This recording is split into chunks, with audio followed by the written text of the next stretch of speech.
I'm just excited to see my Lord and Savior Baphomet represented in such glorious Italian stone. I do hope his eyes gaze upon me, and that my allegiance is recognized. I don't know. Notice me, senpai. Notice me.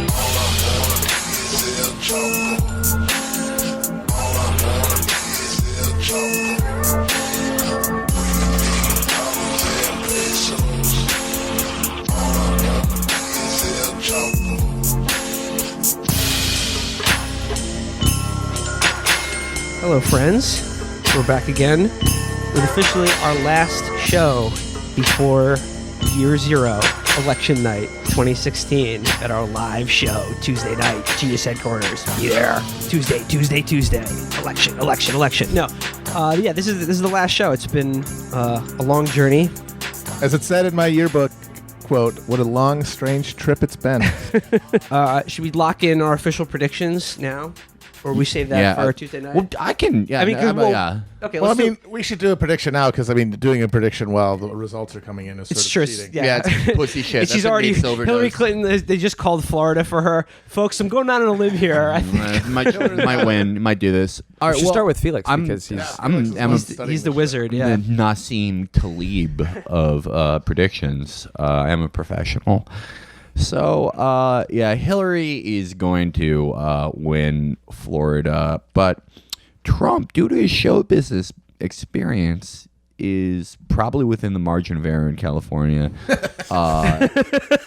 If you uncuck the intellectual class and kill everyone with glasses, Trump in Year Zero will win the popular vote by 15 points. And congratulations to President Trump, Bill Mitchell, Mark Dice, and all Scott hail Adams. the glorious Khmer Orange. So that's my official prediction. Yeah. Are you still thinking that Utah is going to be McMullen territory? Fuck no. Okay, you know what? That was just fantastical thinking when people are like, oh, you know what? Mormons actually care a lot about racial discrimination. Yeah. No, they don't. Yeah. No, they don't. They They're don't going like to bend the swears. fucking knee at the end of the day. They don't like swears, though. How did he just get undone? There was a robocall saying he was gay? Yeah, it was a white nationalist. This is real. A white nationalist, like autist, did robocalls of 300,000 in Utah where he goes, I'm a white nationalist and a farmer. Evan McMullen is gay. He's never had a girlfriend. It's just like literally that. Just an autistic. He is a mid-40s bachelor. Yeah, though. he's gay. I mean, he's gay. Sometimes it takes an autistic Nazi to tell you the truth, but the truth is the truth is the truth. Sure. And also, at the end of the day, you know what Mormons are? Mormons are everything that coastal evangelicals wish they were. Coastal evangelicals are heavily in debt, say they're going to resist the government. They're too fat. Mormons really will. They're great business people. They're sneaky. They are shifty. They have their tentacles all over the fucking planet and Planet Kolob. They're awful, and they'll vote for Trump. The Protocols of the Elders of Zion, Utah. No, Utah's going for Trump. I'm calling it now. Okay. Are there going to be any surprises on election night? I think that Ohio, Trump's going to win Ohio. I would say that. Yep. It'll be close, but I think he'll do it. And that'll be different because Obama won it both times. And maybe Iowa, too. So those will be sort of, it's not just going to be, I don't think it'll be the 2012 map exactly, which would have been hilarious, frankly, if after all this shit, and we elect, you get the orange weirdo and everything, and it's like, oh my God, this is the end of it, and this was just 2012 map all over again. It's not going to be that. I think that, for one thing, I think Hillary's going to win North Carolina. And then, Trump will win Ohio and Iowa, which will be a little surprising to some people, maybe. And then maybe if this surge in Latino turnout is broad enough, the real surprise would be maybe Hillary winning Arizona. But I don't know if I could say that's going to happen or not. See. Me and Virgil do a special uncucking of the polls, and when we uncuck the polls and say Arizona, uncucking just means accounting for voter repression. So I think Trump's going to edge out in Arizona for that reason. Without voter repression, Hillary would probably win it. I agree with Matt on all this. Now, picks. I saw a good take today on voter fraud versus voter suppression. I hate them. Voter frauds. It was from our friend Ross Douthat, and he said both voter fraud and voter suppression have not statistically been shown to have thrown or affected an election as of yet. So really, it's not a big deal. Except for the 2000 election, which was, I mean, you can't. They purged thousands of people illegally from the polls before the Florida election. Jeb Bush did on behalf of his brother, and that's the only reason that there was a recount in Florida. Remember, So- Jeb Bush is the nice Republican. I just think that, Ross Douthat is the reasonable Republican pundit. I just think they should get 3/5 of vote, brother. That's how we used to do it. And let's not forget the honorable North Carolina GOP that's currently Right, carried they just out, got cock-blocked by a federal judge that made them reinstate thousands of people who have been thrown off the rolls. So Guys, let's give them this month's Patreon for that. yeah, they're in danger. I actually had an exchange with Jeff Jarvis a couple days ago where after that came out and just reports of like 5-hour lines with Exactly. like one polling station in like heavily African American districts in North Carolina. Exactly. I tagged Jeff and a bunch of other people. Clay Shirk, the eyeball man. Jerky. Yeah, more like Play Shardy. Yeah, and he, I just said, I was curious what these guys are thinking since they told everyone to donate to the party. And finally, Jeff did respond, and his response was linking to a GoFundMe for a Baptist church in Mississippi and saying, I donated. Did you repair the Hopewell Baptist Church? No. And incidentally, I'm not saying this to sound like a tryhard. I actually did donate, but whatever. I'm asking you to address your donation to the GOP. He just sent me another GoFundMe, and he was like, I donated to this good thing. Did you do that? Well, that's so we the had thing. no is real- you have to donate equal money to all sides of everything to maintain decorum. We've always, and before us, John Dolan always said that American conservatives are Calvinists. Well, liberals are indulgences Catholics, so don't upset that one donation. I think you got it. You throw it in the box, and everything's Absolutely. okay. What is Bill Clinton but the new Rodrigo Borgia? Yeah. Well, like I said, it's 3 days away from the apocalypse, the moment we've all been waiting for. But I think we're on the same page. Hillary's going to win this. Maybe it'll be close, maybe it won't. But I feel confident that she's going to win. I don't think we need to worry about President Trump. Knock on wood. But there are still some people who I don't know. The election hasn't sunk in for them yet, and they don't know who to decide. And I don't blame them because these are two of the most unpopular major party nominees in the history of this country. But I just want to refer to one article. You may have seen it. It ran in the Associated Press this week with the headline, "The Undecideds. They're out there and so very conflicted." Also dumb. They're all trapped in the same playground. They're all in one slide on one playground. Pennsylvania millennial Schroeder says he's been to Trump rally, but has gotten most of his information about the campaign from friends and family who depict the Republican as a dirty, nasty, scathing type of person, and Clinton as a hero who is as straight as an arrow. So he doesn't know who to go for. He doesn't know who to believe. But there's just one person in this article that I do want to talk about. It's just things keep happening in this election that are just gold. I mean, it just keeps producing more gems, and it's almost over. But I do want to acknowledge another person who's undecided and profiled by the AP, New York comedian Dan Nanan. 100% clean. 100% clean. 35-year-old comedian Dan Nanan. All right, my dad is from India, and my mom is from Japan. I get my sushi from 7-Eleven.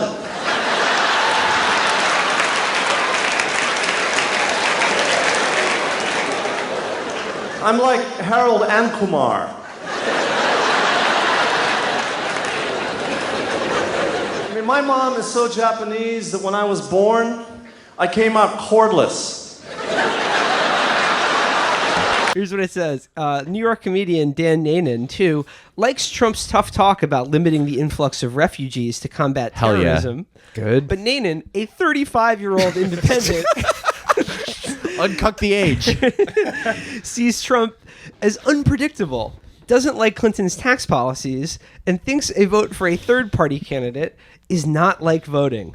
I wish Michael Bloomberg had run, he knows. Hell yeah. Found his constituency. That was always the big question. It is horrible comedians lying about their age. It is 35-year-old, clean, Look, okay. 100% clean comedian. Wait, is there something about how his age he's not really 35? You should look at the picture. Look at the picture of Look at the Dan picture. Nanan right now. Here's the thing. Like, You might look at a picture at home, you might Google him, and you think 35-year-old Dan Nana and just start laughing at how stupid and ridiculous that is.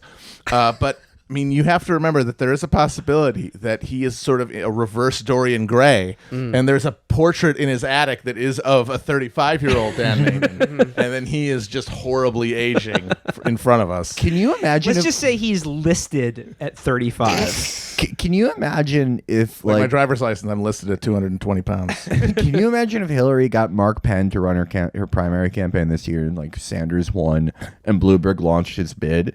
At like the moderate party convention, Dan Ninen, he would be like Obama in 2004. His speech would launch him to the presidency. He'd be like, I'm not a Republican, I'm not a Democrat. I'm half Indian and half Japanese, so that means when I get tandoori chicken, it's in seaweed wrap. And everyone would be like, yeah, comedian Dan! And he'd write a book called The Audacity of Dan. Two other, I mean, like there are also, I think we've mentioned this before. Dan is connected to Chapo by two various strands of our mythos. The first being, despite 100% clean, not afraid to throw those motherfucking hands at a bitch motherfucker talking shit. And I'm talking, of course, about Bloomberg journalist and correspondent Josh Rogan. Saudi agent of influence. The better half of Eli Lake and Josh Rogan. Yeah, the half of the comedy duo, Rogan and Lake. Dan Ninen snuffed his bitch ass. Hell comedy yeah. show. Dan Ninen was like, this ain't Twitter. So yeah, Dan Ninen was doing like killing it at the comedy club in DC. And Josh Rogan was there, and because Josh Rogan is like a neurotic who can't enjoy anything, especially not comedian Dan, he was like, Dan Ninen is doing terribly. I don't like this. He's tweeting this, right? Yeah, he's tweeting it, and he's like, I've seen better comedy when I saw Prince Turkey speak at the Brookings Institute. But anyway, Dan Ninen, like he sees this because Dan Ninen's like plugged in. He purchased over 400,000 followers, so like he knows what he's doing on Twitter. So he sees this. Yeah. He probably just has a column searching his name because he's blocked all of us for even faving anything mentioning him. But he goes up to Rogan and he goes, this ain't Twitter, fuck likes and retweets. You got to answer for your words in these streets. And he decked gulps him. his ass. This ain't Twitter, fuck boy. And number two, a fan of the show did this for us. If you currently go to chapotraphouse.com, it will redirect you to dannanen.com. Yeah. 100% clean comedian. Dan Nanen is also the Javert to Nick Mullins Valjean. If you need anybody to, be at your event, be it a Diwali party or one of those things where people buy the inflatable sumo suits, you could hit him up at that website and he'll show up and do his amazing 100% clean comedy for your group. Just look up some of his bits, man. Yeah, Classic cuts. I do want to clarify something. We're not being like racist. Like we are racist in every other episode. 100% racist podcast. Yeah, this is but we're not being racist when we like pretend that these are what Dan's jokes are, because no, they really are. That one of his jokes is literally, I'm half Indian and half Japanese, so I get my sushi at 7-Eleven. Which, Brendan, can you edit in some silence so people can laugh at that one? Give it a standing ovation. I don't know what you're talking about. I think it's good. So I'm driving with my parents one day, and we see these cows grazing in a field. So my dad says, now, there is a word that can have a lot of different meanings. Graze. For example, a cow can graze. And then I say, or you can be grazed by a bullet. And then my mom says, or it's a kind of a donut.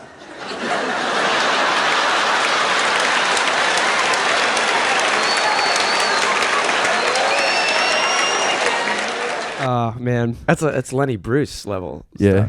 It's anti-comedy. Yeah, it's anti-comedy. Well, he's actually like Lenny Bruce, because people used to be like, well, Dan's material is great, but lately all he's doing is talking about his trial against Josh Rogan. His assault trial for duffing. Do you think Josh Rogan will get like Saudi shooters on Dan? It'll be like, that's the next Proxy Awards. Josh Rogan versus Dan Ninen. And Soleimani will be like, I love Dan Ninen. He's the best clean comedian. Obama shouted out Dan.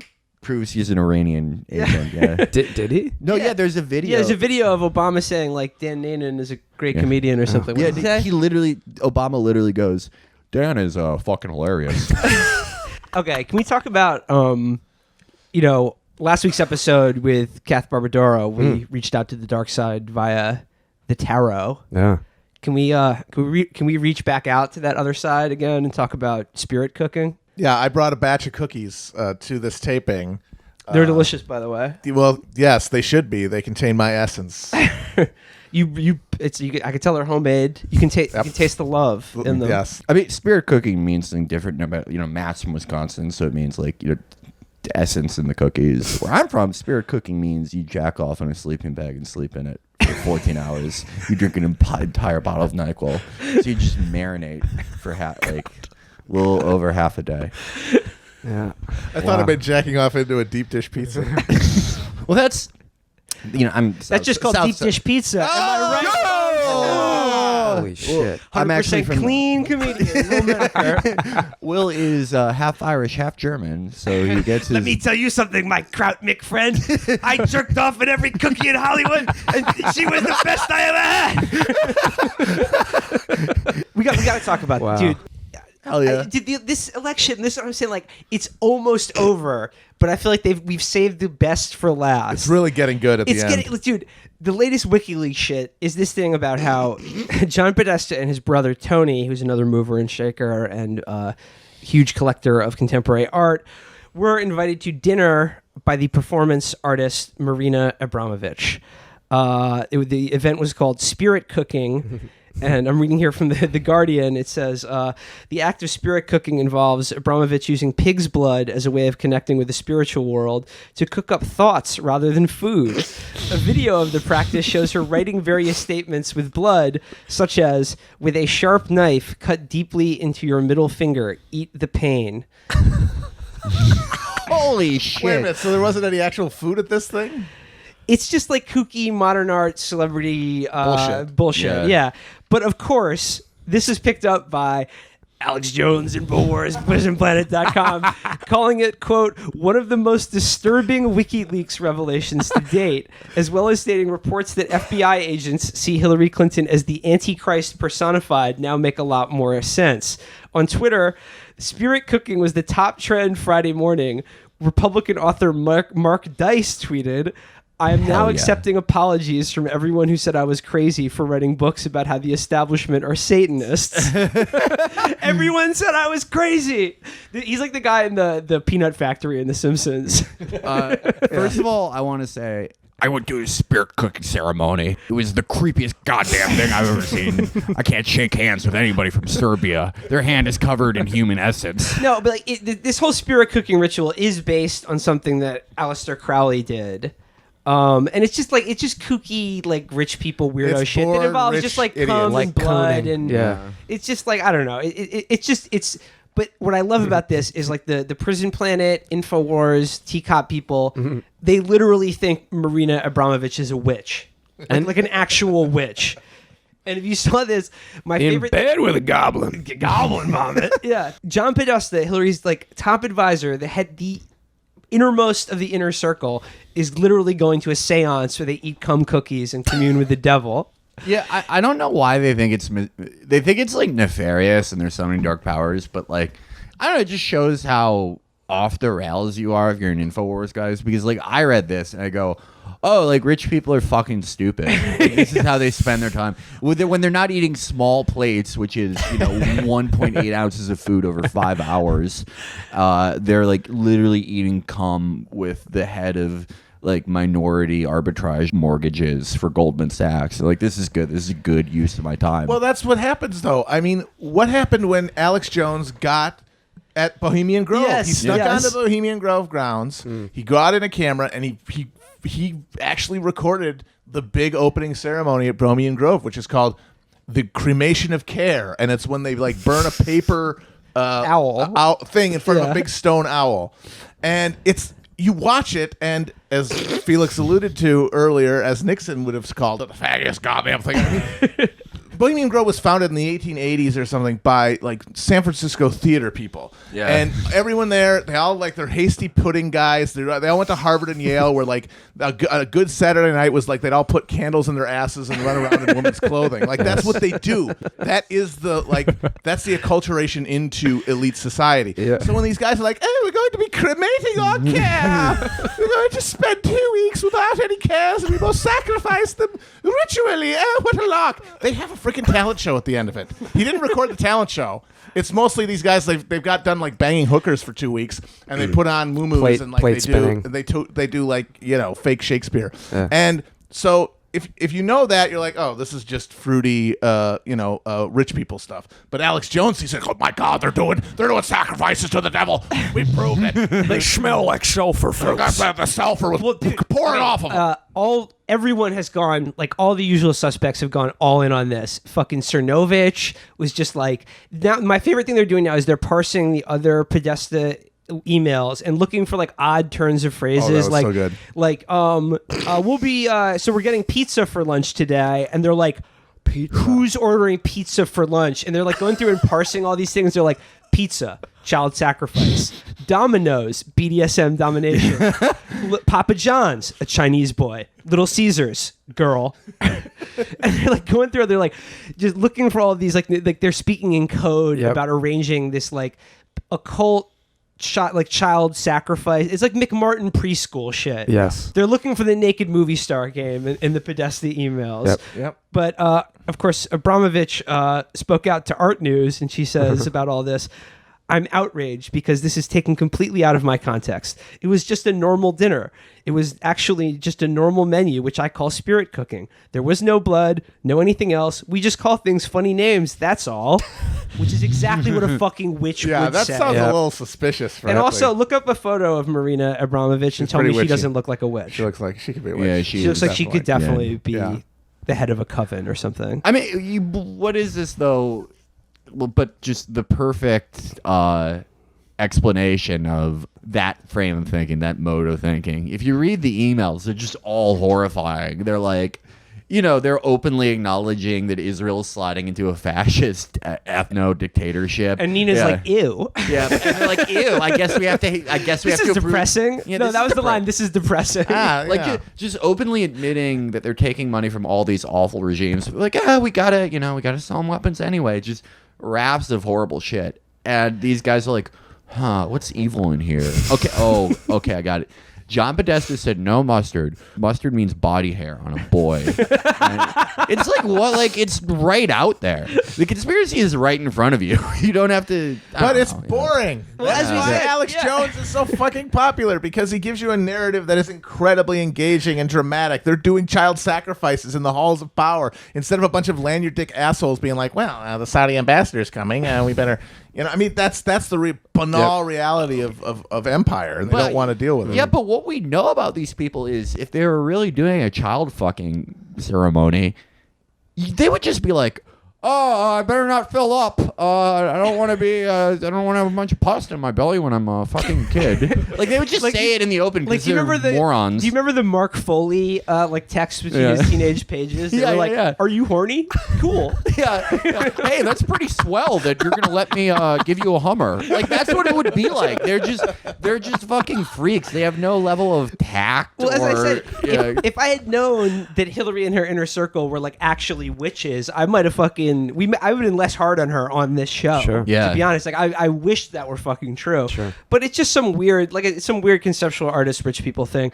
Now, my joke about this is Abramovich famous thing. She had this huge show at MoMA a couple years ago that I actually went to, and like the big installation in it was her for like 6 hours a day for a total of like 40 days, just sat at a table in the middle of like the main atrium of MoMA. And like anyone could just come and like sit across from her and stare at her. And she would just, it was like a staring contest basically. And she would just sit there completely flat, unmoving, as still as possible for like hours, right? I think she should do a replay of that installation. It was called The Artist is Present.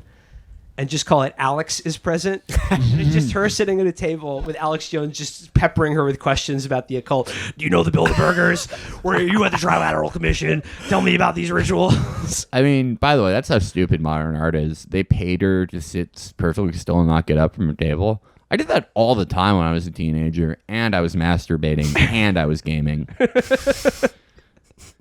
I just like in the last days of the election, the Trump train has decided to really push something that normal people can relate to. Yep. Yeah.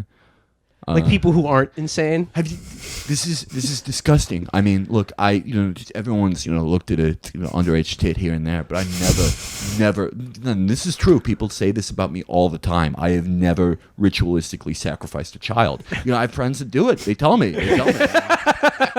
Jeffrey Epstein, big fan. Yeah. Big fan. Never got into it. Great guy, but it is it's not for me. I see them put on the mask of Moloch. I go, I might as well go to Mar-a-Lago. Dude, my father-in-law does not do the sacrifice of Moloch.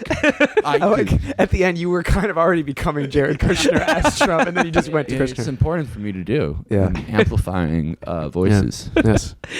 But I just love the idea that, I think probably at the heights of power in the inner corridors of the deep state, they probably get up to some weird things. But oh yeah. But in my head, it's like the scene in Eyes Wide Shut, like the ritual in that. In reality, it's probably sort of like that, except there's some weird buffet table with crudité and bad nachos or something. It's like and it's just and they're playing Michael Bublé over the PA. Like at CFR. Yeah. At CFR Yeah, when you had the exactly. Max Boot celebration. I don't know. I always hated they were like, oh, it's Hollywood for ugly people. Not just sports for cowards. That's what politics are. And this is they do something like the Miami University 7th floor crew, but just disgusting and fleshy and clumsy. All these people who didn't fuck till their junior year of college. I mean, the spirit cooking thing is basically the Gookie Cookie game, as we established. And I think that'd be funny if that's what they were doing. Like James Franco's coming tonight. Yeah, he is. So again, Hillary's a witch, and it confirms something we've said now. This would be the third time on the show. Women are demons. Well, I think I'd like to move on. We were talking about the more banal aspects of the deep state and our depraved ruling class. And I want to move on to, I think, a story that dovetails very nicely with that. A major expose that was penned by none other than Brendan Deep Bays James, who's sitting in the room right now, who's also our producer. What? Oh, shit.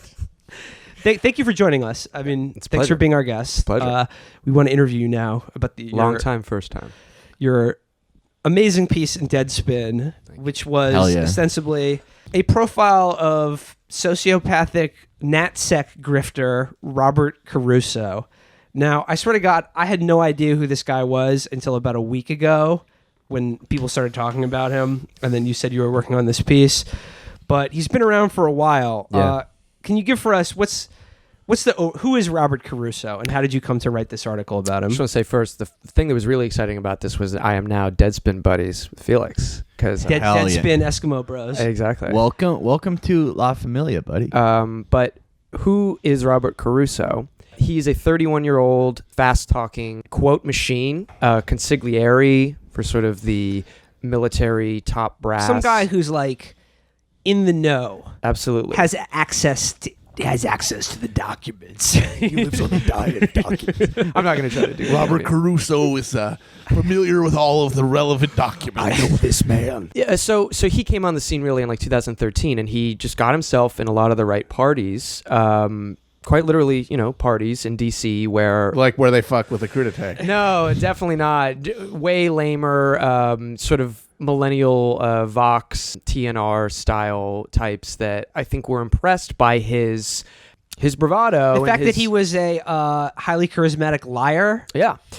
He got himself onto MSNBC. He got himself into Politico. He got himself into the Daily Beast, into Fox News. He would be on MSNBC, and then on the Chiron under his name, it would just be Defense Department, former Defense Department official, and they call him a Defense Department official, and he's on a split screen across from a 4-star general talking about how to solve the Syrian civil war. Okay, so definitely he had reached what I think he was ruthlessly pursuing, which was the status of a natsec tough guy pundit, and he got there. I think he had one line, something like, I can't wait until the nation of Syria is broken, torn or apart, torn apart. And there were lots of other tweets like it. That's Not one a that I good linked look, to. Robert. It's not a good look, and so, but that's the image he cultivated, and so that's who he is, and or who he's shaped himself to be. Currently, he's a blogger at Huffington Post, and had just published. This is what kind of set it off. Is he just published last month a piece on the Council on Foreign Relations about how to best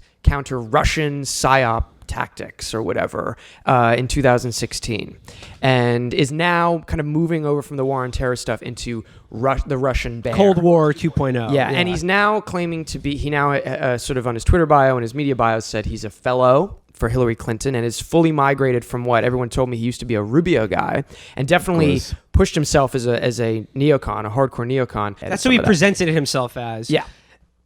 You dug into this guy's background. Apparently, a lot of people had known about this for a while. But like, who is where's this guy's real story? Like, the problem is he sells his credentials as he served in the DoD, he served in the State Department, and he served in Seige. Eli Lake quotes him as an official of Seige. Business Insider quoted him as an official of the Defense Department, and I got a hold of his couple copies of his resume, and I talked to some people who knew him very well and who had put him up and lived with him and been his roommate, and they said this guy had really not done much more than secretarial and administrative work. And so that was kind of the first clue that something wasn't right. At Seige was mostly scheduling things, doing a lot of interference for different officers, but he wasn't the hardened intelligence officer. he was answering emails. So I thought another case of a grifter, like Wayne Simmons, who lied about a CIA gig for decades of his life. He was a Fox News analyst. Like Elizabeth O'Baggy, who She was the 20-year-old Syria expert, Right, who yeah. instantly started getting quoted and got huge profile almost overnight. she got cited by John McCain and for John her Kerry. work about the moderate rebels in Syria. Yep. Yeah, all the beloved moderates who lock a lot of white women in cages, and she actually got targeted by Chuck Johnson. Chuck Yep. Johnson. It was like one of He the only actually did- actual Yep. good pieces of reporting he's done. Yep. And guess who hired her after? Who? Senator John McCain. Oh. She Oh, became did a he? legislative aide. Yeah, for There you go. policy, I yeah. actually forgot that part. Yeah. Yeah. So at first I thought, okay, this is another case of that. But the more I looked into the guy and the more sources I spoke to, what actually ended up being the story was that he, has been a very, very unpleasant character to almost everyone who has been in his life over the past few years. And he eventually constructed this giant conspiracy that everyone was out to get him. He was losing work and losing credibility and losing friends because there was a as he told me, a Russian or foreign intelligence operation to penetrate the United States election that they were all a part of, as well as a drug ring that they were all of a part of, and that he was exposing it and suffering the consequence. Brendan, honestly, I mean, the article was amazing. This is your masterpiece. And what it is Caruso really emerges in this article as not just like another one of these fraudulent natsec assholes who just sort of bullshit their way onto TV or get into a byline or something like that. There's enough of them, but is like beyond that, like an almost Jim Thompson-esque sociopath and sort of just inveterate liar and narcissist. Brendan did a really amazing job picking because there's so much with Caruso. Like this guy, we've been people have been noticing this guy since about like 2013 when he was a hard neocon, going this guy's a little off. And there's just so much that that you could just find on the surface level. But Brendan found the exact points of his life that illustrate what a Coen Brothers character he is. It is very. I mean, the thing I felt it was really burn after reading because it was a lower level government worker. He was never a government employee, but he was a contractor. Than everyone thought.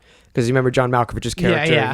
In the middle, you kind of discover he's just some nobody in the Balkans, branch, being perceived as a lot more authoritative than he was, and thinking he was, and then a non-conspiracy about the Russians becoming involved, and just basically a bunch of dumb people believing all their own bullshit. And from the media characters who egged this guy on and really did enable him. I mean, you had one of the 3 major cable networks putting this guy on TV and saying he was a Defense Department official with the right knowledge to help solve Syria. And yeah, he had the right slick talking to sort of, give that appearance, but why was no one looking into it? And by the way, the right way to fix Syria would be to escalate the conflict dramatically. Of course, and the reason that I wanted to write it to begin with is that his personal life, which otherwise would have been very compelling, but not maybe as interesting to me, linked up with his professional life. He's writing about Russian infiltration into the election, which is a big theme now. Which he believes that you're either a conscious or unwitting dupe of. He told me on the phone that I was being manipulated by unsavory foreign agents to bring him down and therefore help bring down the U.S. This is ridiculous. What could such a... Matt, stop. That's absurd. Yeah. That's absurd. We'll edit that. Matt's Manchurian Candidate phrase is actually Game of Thrones recap. It does make me reach for a gun. Do you see this card of Ned Stark? Look at his face. Look at this card. So this is a guy who is obsessed with that, and in his own life, he's rather baselessly, I would say, accusing people of being spies for Russia because they stopped wanting to live with him and called him out on stalking his ex-girlfriend. Yeah, because he's a fucking psychopath. And why is he being published in the Council on Foreign Affairs? So that's what made me really want to do the story. One thing that I really liked about it, and this is something I thought about this last night, because last night, lying in bed, thinking of Brendan. I have actually a mural of Brendan on my ceiling, so it's the last thing I see before I pass out. Then you rolled over and you told me, hey. Yeah.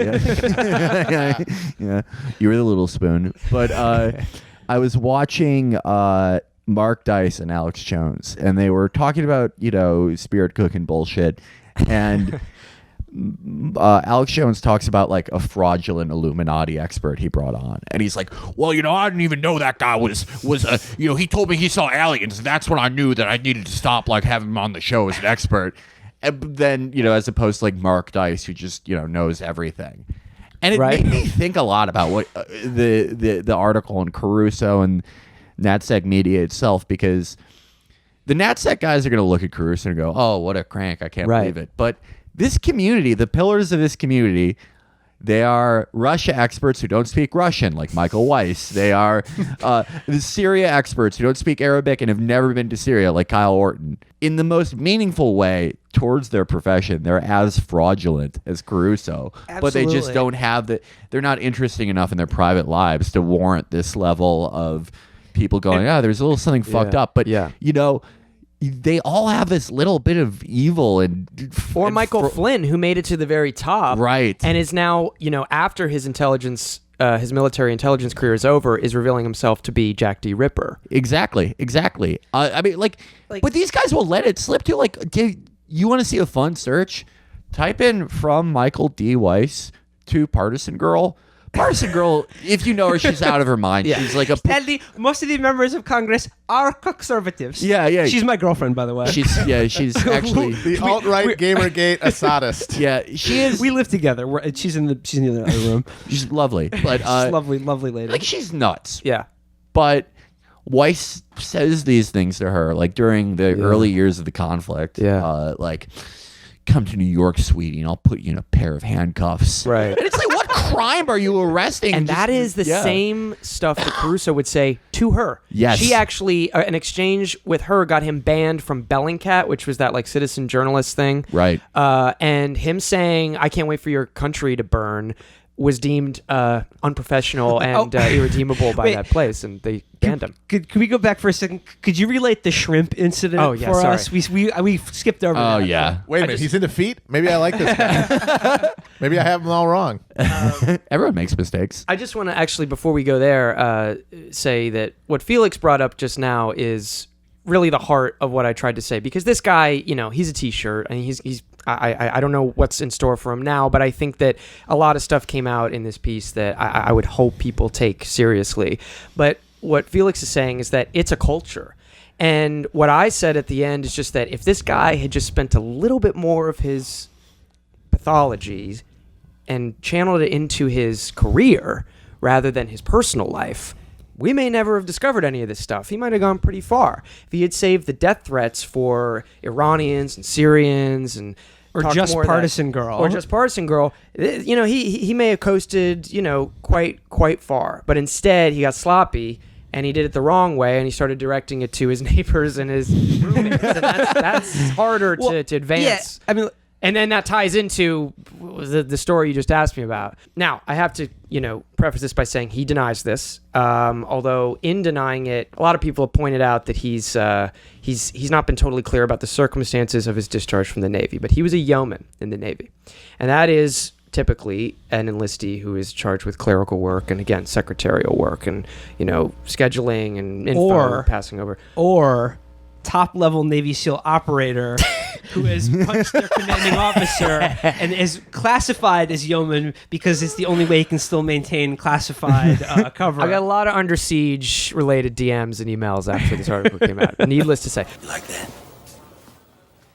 That's striking an officer! Oh. Come on, that's not striking an officer. That's striking an officer. But he was a yeoman, and I have a FOIA record of his discharge papers, and they are mostly redacted.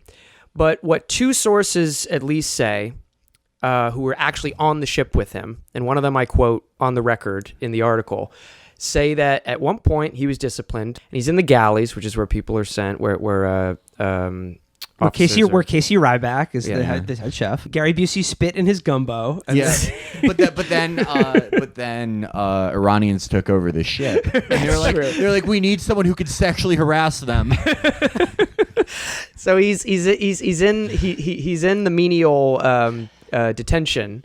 He's peeling potatoes in the galley. He's in detention, and he starts beefing with a fellow low-level worker. And eventually their grudge escalates to the point where the sources tell me Caruso, looking to really end this once and for all and come out on top, knowing that this woman had a shellfish allergy, collected a tray of shrimp from the kitchen and dumped it on her head. And I don't know, maybe that she would evaporate. Have hives. Or just like the Wicked Witch of the West melt. And that was, according to these sources, very shortly before he was discharged from the Navy. And when he told me, I'd asked him about it, and he threatened, he said, never contact me again or I'll seek legal action. So I couldn't ask him about anything else, but I got the shrimp in. He said he received he was discharged under honorable conditions and received an honorable discharge, which some military buffs listening will know are two separate things. They're two separate categories. You can be discharged under honorable conditions. That's a magazine, not a clip. Facts are not your feelings. So that was one of the wildest things people told me, among a lot of other wild things, like threatening to deport somebody that he didn't like and turn them over to ICE again. Or just like you quote him and he just says things like, I will end you. I don't care about going to jail. I've gotten away with worse. I will break the law. You do not know who you're dealing with. Yep. Just, again, like these megalomaniacal fantasies of being he signs emails and texts saying... And you know what? This reminds me, another fucking natsec grifter and parasite, Joshua Faust. Yep. He had all these writings in college where he would be like, I decided if my genius wasn't going to be appreciated, I would become the supervillain. And like, it's the same psychology with all of these guys. And just to like sort of go off what Felix was saying a little bit earlier, there's this whole ecosystem of these people who largely through charismatic sociopathy or just ambition or just knowing the right people can brand themselves as experts in Syria. Or let's say if Russia invades Crimea, they'll become an expert on Ukraine and Russia overnight, despite not having ever studied this in any academic context, served in the State Department or military in any of these countries, just based on bullshit. By selling a line that they know is popular. Mm-hmm. All of these fucking guys, Weiss, Lake, Charles Lister, Rogan, Josh Rogan, all of these fucking guys, like, they have no expertise in any of these things, and 90% of what they say is ludicrous. You know, what was the first big coup of the neocons? It was Team B. Team B, exactly. Team B, for those of you who don't know, was a subgroup in the intelligence community. The Reagan Defense Department. Well, it started with Carter. It started with Carter. Okay. But yeah, no, it started with Ford actually. But they wanted to work against Kissinger's policy of détente, so they inflated the Soviet threat. These guys, Wolfowitz, Rumsfeld, Daniel Pipes' dad, Richard Pipes. Richard Pipes, who they cited as their Russia expert, using his book about Russia, which, if you read it, is just insanity. Michael Ledeen as Michael well. Ledeen, it's like a psychological portrait of like the Russian mind, right? And it's like all these guys who've never lived in Russia and don't speak the language, who literally said, my expertise is not in the language or culture of Russia. I'm an expert in the Russian mind. Same story we've always heard. This is the same. The natsec community in Washington is and always has been an aquarium exclusively populated by fucking catfish. And everyone else is either doesn't give a shit because it fits the agenda that they want to be pushed, or they don't fucking know any better because everyone's an idiot who isn't like actively fraudulent. I think, and again, it was a real pleasure to work with Deadspin. My favorite thing, because Caruso threatened to seek legal action, and his big thing is telling people, I'll put you in jail. Go to jail. Go to jail, sweetie. But my editor, Alex Perrine, tweeted shortly after the article went up, says, it's a shame that Deep Age is going to jail now, but that's just how it is.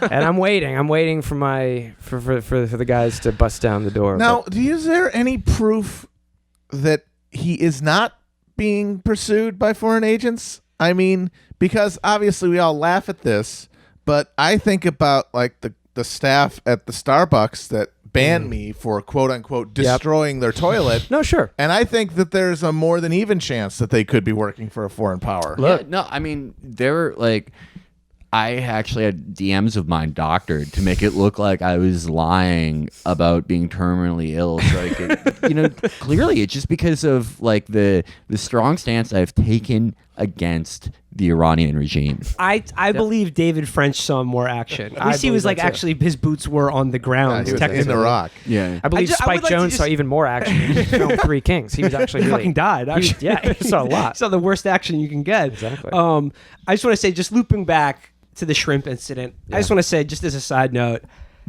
I think it's fantastic that our sailors and Marines get to eat shrimp. Nothing is too good for them. No. Yeah, but it does. If they were on me. fucking welfare, I'd be like, yo, this is an outrage. Yeah, but no, they get shrimp, but the welfare people get lobster. That's true. And that's a fucking outrage. Yeah. And they mad. actually the troops cook the lobster for them. They have to. God damn it. Yeah. I'm going to have to put a few hot memes on Facebook about We this. need to actually keep the shrimp and lobster in the military because it keeps, globalists out of there. It's like a test. And actually, at one of her spirit cooking dinners, Marina places a live lobster on top of an iPhone, and it's like an update of the Salvador Dali painting.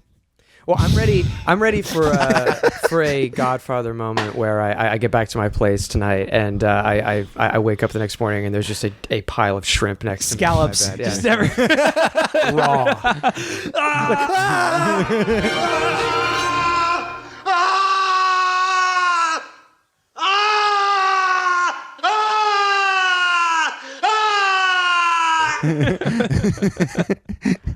Could happen. Before we close out the show, we got two things that we need to discuss. Okay, this show that you're getting now, this is the show for your weekend. This is the official show for our official election night live show and party at Genius headquarters on election night. Link in the bio for tickets. You can get tickets at the door if they're not sold out before then. The show's going to be awesome. It's going to be a lot of fun. If you're in New York City or somewhere close by, we'd love to have you come out and hang out with us on election night. Okay, that being said, this episode is also sort of a twofer, okay? You're going to get now a little highlight reel of an experiment we did earlier in the week, but you're also, in the show information, you're also going to get a link to a YouTube file that is the full, unredacted, unedited audio feed of an experiment that we ran earlier in the week. That experiment was interviewing fan of the show, the Free Beacon's Matthew Walther.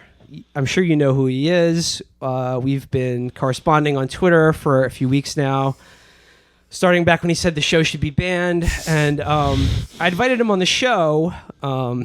Mistake number one. Called it. Yeah. How do I... God, Days you eat the trad cat. Some days the trad cat eats you.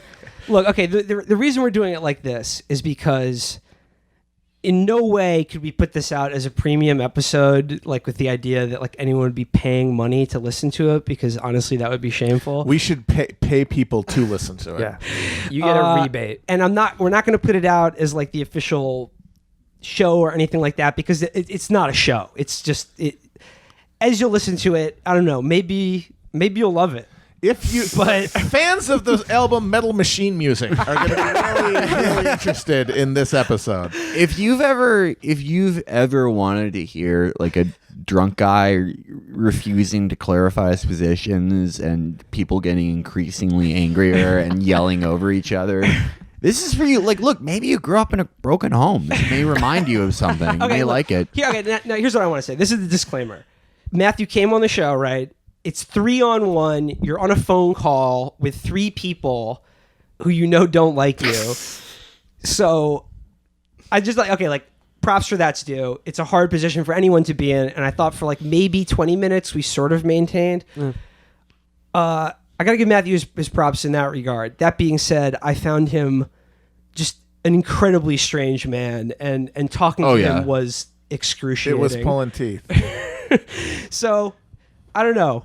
Enjoy, I guess. Yeah, I'm gonna cut this into. I haven't done it yet, but I'm gonna cut it into maybe a 2-minute flyby, quote unquote highlight reel. Well, like I said, we'll link to the full unedited audio, and if you can make it through it, you'll get to hear a surprise appearance by Amber Ali Frost. Oh yeah, it's the first time Amber's been on the show. Is that Amber's music? No, it's the second time. Second time. Oh, Fuck, you're right. Ghostbusters. Yeah, it's no, yeah, totally. I forgot. I have a head injury from cancer, but We'll edit that out. it's kind of like having Amber come on for that show. It's like I don't know. It's like a cartoon crossover. It's like the Flintstones finally meet the Jetsons, but it's in a PSA about like how you should turn off your light bulbs when you're not home. Just sort of a waste of an appearance. But she brought it. She was as frustrated as anyone would be. It was honestly, it's bizarre. Yeah. I mean, it's fucking bizarre. If you can make it all 40 minutes, like I said, you'll get the treat of hearing Amber Ali Frost hop on the mic. Yep. Nothing was learned except I learned that a hot comedy concept, having on as guests people we just fuck with on Twitter, probably not such a good idea. Not great. So last plug for our election night show, Tuesday night, doors at 7, show at 8, Genius headquarters in Gowanus. Please come out. It's going to be a fucking blast. Virgil, Texas is going to be there.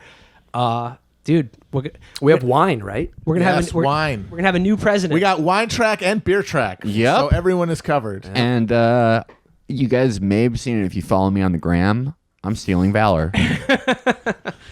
But final thing before we check over and out, we do have a special guest sitting in on the show. She's been sitting in the whole time. Chapo's spouse house. It's Matt's wife, ladies and gentlemen. Hi, honey. Hi, this is Mrs. Kushman. That's right, people. She exists. I This prefer- is not a woman that I hired to come in here and talk like this so people would believe me that I have a wife. I prefer to remain a lady of mystery, but I am a librarian, and I am real, and I live in Cincinnati Yeah. with Matt. So shut up, all you haters. 100% real woman. What'd you think of the show? Is this your first time, long time? It's really weird hearing your spouse's disembodied voice on the radio. It's really weird to be with you guys, but it's wonderful, and I'm so happy for all of you. Oh, by the way, speaking of your spouse's voice, out of the 4 of us, does he have the most low T voice? Because we've got Matthew Walther, spoiler alert, says I have the the most low T annoying voice of the guys on the show. But he has the highest T hairline. I would like everyone to know that he has a widow's peak that's very sexy. It's a sign of high it's a sign testosterone. of high testosterone. It is. And he's from Manitowoc, You're avoiding the Wisconsin. question, by the way. No, I would say, like most Wisconsinites, I am also a native Wisconsinite. We have a nasal quality to our voices that cannot be denied, and I enjoy it. One last question, and I remember this, I think, from the first time I met both of you guys years ago. Yeah. You guys met on 9/11.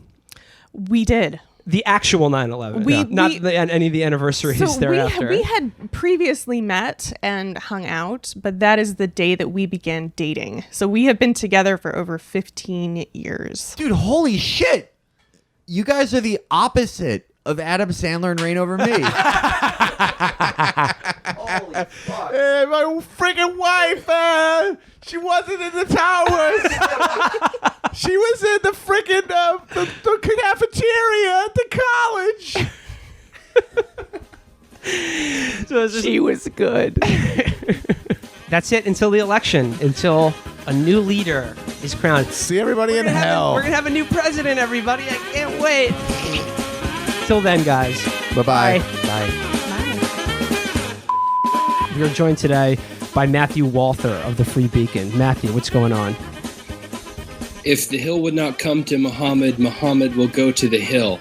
You know, guest rules apply. Let's keep it lean, keep it clean, folks, and we'll see how many articles of clothing we're all wearing at the end of this discussion. You're sketching out a future, but when you talk about banning things, you talk about like moral police. It evokes specters not only of the contemporary world, like Saudi Arabia or the ISIS or something, like quasi-theocracies of the recent past, like 50s Ireland or Franco's Spain.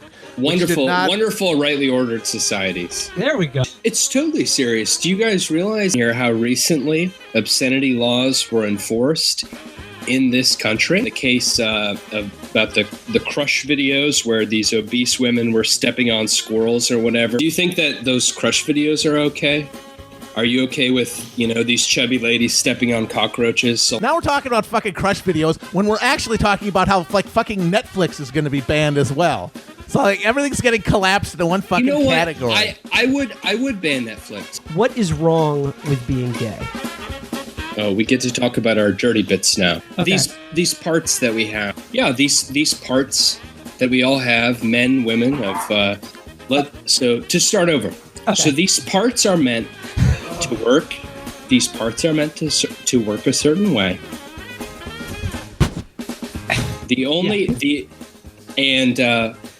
Penis and vagina intercourse. But you can also put a dick in an asshole. I mean, it's not like it doesn't fit. Have you ever tried it? They go together in a certain way, and that's the way that they're meant by nature to go. I just don't know. But no, we just said that like an erect dick can easily fit in an asshole. Yeah, isn't it? And it's like, right. And a fist can just as easily go right in the face of a 2-month-old, baby. Does that mean that's what it's rightly ordered? Does that mean that's rightly ordered? Well, punching a baby in the face and having anal sex. No. Why are they different? It is true that a lot of liberal priests, who in my opinion should have been burned at the stake, engaged in that. I'm just trying to get down to what happens to these people. I don't know. I mean, what will get you guys and your fan base off if I say... You're honest asking you a fucking question. Answer to the shit. Because honestly, it makes no sense to me. Okay.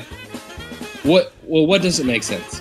Just anything you're saying, really. Read some ecclesiastical history. No! Holy shit! Every fucking time! You're on the show! No, you didn't. No, you didn't. Okay, fuck this. All right, next question. Next question, right? People are going to jail. In your ideal society, abortion would be 100% illegal across the board in any case. Yep. Okay, what would happen to the woman who procures an abortion in your ideal society? I would probably not be inclined to think that the woman should be punished. Why? I think that because she's probably been hoodwinked and taken advantage of. Do you know a single woman who's had an abortion? No. Hi. Well, we got a surprise for you, buddy. But you were saying what she has in fact done is been an accessory. Hi, I'm Amber. Would I go to jail? Here's what I'm asking. Because an accessory to murder is it? Yes. Okay, so I would she go to would go to jail. jail. You would send me to jail. Okay, that's really what I wanted to know. Sure. Okay. Okay. But and the person. Well, at least you're a man for like a minute, and we'll like admit it. And the person who carries out this sacrifice. Oh, I'm not turning them in. And the person who performs the sacrifice to Moloch will be executed. Okay, I'm not turning them in though. Here's the thing: I'm not turning them in. This is your moment of defining moral clarity. This is your apotheosis. Congratulations, I don't give a shit. I mean, cry me a river. I don't care. I will pray for you tonight because that's what you want to needle me on rather than discuss the question. Yeah, we do. Like, we're gonna throw people in jail. Yeah, that is a problem for us. Of whether or not murdering babies is okay. That's what you'd rather discuss. See, you've already condemned your own position. That is as idiotic as it is satanic. Hail Satan! Well, we've already surpassed. I mean, some of us are nude right now. It's gotten to that point. Would it be fair to say that, because you have this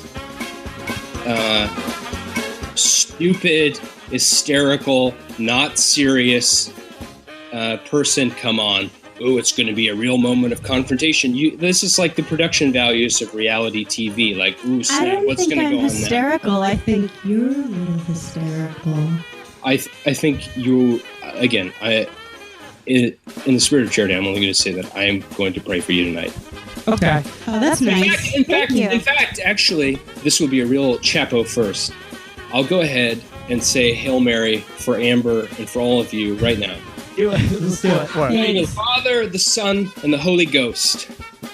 Hail Mary, full of grace, the Lord is with thee. Blessed art thou amongst women, and blessed is the fruit of thy womb, Jesus. Holy Mary, Mother of God, pray for us sinners now and at the hour of our death. Amen. In the name of the Father, the Son, and the Holy Ghost. Amen.